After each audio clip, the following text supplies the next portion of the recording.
really what they believe.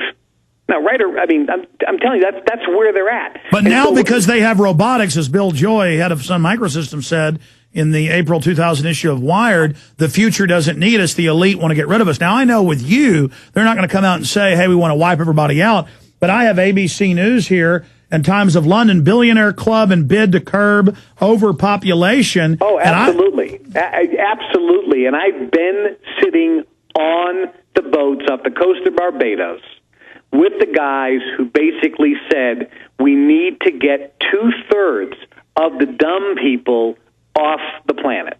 I mean, I've been in the meetings, and it wasn't in an evil way. It's a matter-of-fact kind of way that they think it's for the benefit of planet Earth and themselves. Oh, yeah, they're committed. They've said this is bad genetics. They're passing it on. They're lazy. Here's my next question, and after you finish what you're about to say, it's just this is so intriguing. This conversation we're having is blowing me away. And I always have done this, as a quote journalist. They say this is off record. People know I don't ever break off the record meetings. I've met with major CEOs, biggest Hollywood people there are, just huge.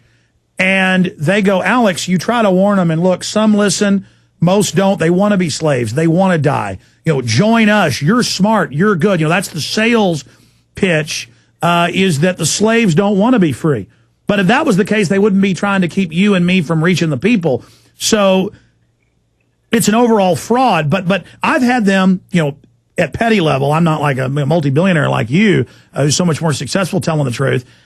But I've had them offer me millions of dollars and promise more if I'd sell out. So A, finish up with their mindset, and then B, have they tried to buy you off? Well, they're not concerned, quite frankly, so much with spreading the word because, as you just said, their belief is no one's going to listen anyway. So who cares? It's like, you're more of an annoyance than anything, but actually they believe that what you're doing and what I'm doing is, in a way, to their benefit because we're desensitizing people to these realities. Yes, absolutely. And so I've been told that's why I still get invited on the yachts. Yeah, I've been told that too, and wow, unbelievable. But in terms of economics, I mentioned to you after break that I was talking to George Soros. He says, we're and I know a lot of this inside information as well. We're making more money now because of the crisis than you would imagine. I mean, we had bank stocks shorted huge in the fall before they all crashed 90%. I mean, the fortune we made just shorting the bank stocks was off the charts. I mean, that was the simplest, goofiest thing in the world. When I wrote my book, Debt Cures, almost 3 years ago, I was the first guy on national TV to say, look, everyone's a moron. This consumer lending is going to explode. The housing market's going to crash. Foreclosures are going to go through the roof. And what at Bilderberg we talked about is the fact that the media is so you don't even have to do anything to the guys on CNBC or MSNBC. They're so stupid. 75% of Americans in the next 2 to 5 years are going to lose their job, get a reduction in pay, or go from full-time to part-time. The taxes it's a designed changing our standard of living for the New World Order. Kevin, did I hear you correctly? Were you at Bilderberg? Yeah, I was in Greece. And because I have friends who are there. I'm right now, by the way, you're not going to believe where I'm at. I'm in Rotterdam, Germany, which is where Bilderberg had their meeting a few years ago at the same hotel, the Sea Hotel Uberfahrt. So you're hanging out with the Crown Prince, and you're telling me you were in a capillary sub-meeting of Bilderberg, because I know they have those, or I know you're not supposed to say. You're just letting me know you were in the area. All I can say, I was in the area, and many of the people that were there and our members are, in fact, people that I converse with on a regular basis. Now, I noticed that big palace with 3 hotels they shut down was right off the bay with all the yachts. Yeah. So I guess you were back and forth. The yachts are great. What about what's on them is even better, huh? but here's the funny thing, and people listening, all people, if you know the inside scoop of things, making money is the easiest thing in the world to do. That's why guys the economic downturn doesn't affect people at the highest levels. Exactly. Let me tell you a short story. This is an incredible interview. I'm at my in-laws yesterday for Memorial Day, eating lunch, and I explained to them about gold and silver trading and about the business. And I said, all you do is basically the opposite of what the mainstream media says to do. And I was telling them 6 years ago at that table, I said, buy gold and silver. Silver's at $5, gold's at $300. It's going to go up in the next 5-6 years to close to 1,000 or higher. And they go, no, we remember you telling us that, but still they won't listen.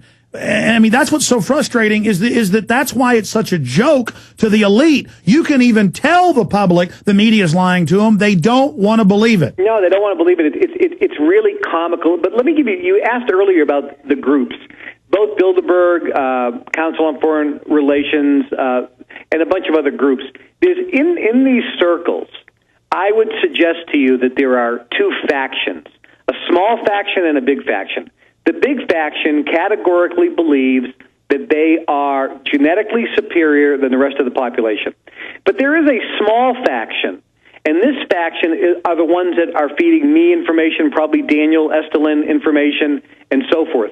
This small faction are people that really have come to the conclusion that no, yes, some people are smarter than others. Some people are more talented than others.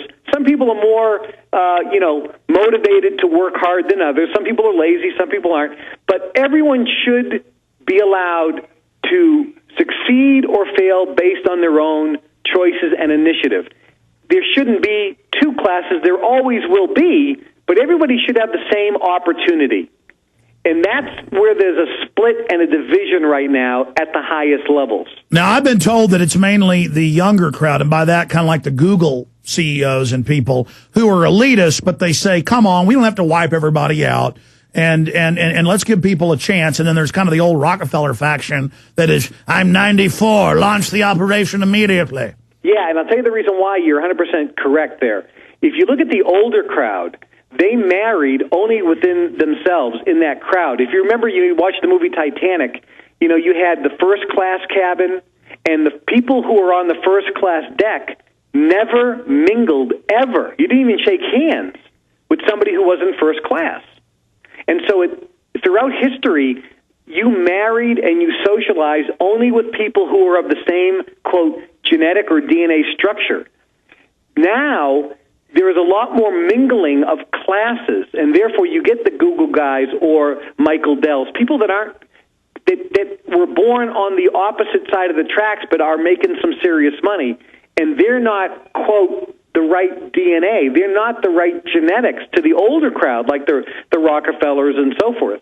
And so that's where you have the division, and that's where you have the split. And it's a very interesting time because some of these conversations, and I've been in these conversations, are really thought-provoking and intriguing conversations. I believe that, look, if you have 1,000 people, give everybody the same chance, everybody the same information, because guess what? The smart ones who really want to work hard will succeed more than the other people. But everybody should have the same opportunity. Well, again, we're talking to Kevin Trudeau. Just an amazing interview here. Very, very excited to have you on the show. Dealing with Bilderberg, any other information that came out, anything else you can tell us that you weren't told to be secretive about? Well, I think what people really need to understand is in America, for the next 2 to 5 years, here's what's going to happen. Number one, there's going to be an increased number of people losing their jobs, going from full to part-time, or getting a reduction in pay. So 75% of the people in the next 2 to 5 years are going to have less money coming in. Taxes and fees are going to go up. So more money's going out, okay? There is going to be a level of inflation. And that's still going to be controlled by the Fed, but there is going to be some type of inflation. It's undecided whether they want the inflation to be so rampant where the U.S. dollar no longer becomes the monetary supply of the world, the reserve currency. That's still being debated because, quite frankly, China wants their dollar to be the reserve currency. And keep in mind, Bilderberg is only North America and Europe. And there's another group in a different faction in Southeast Asia. And I've been down there. They're at odds. It's a very interesting... Who are the Arabs mainly allied with, Europe and the U.S.? The Arabs are allied with themselves. Yeah. They're 100%, and I just was there in Bahrain. basically, they're themselves. It's oil. They know they got about 50 years left.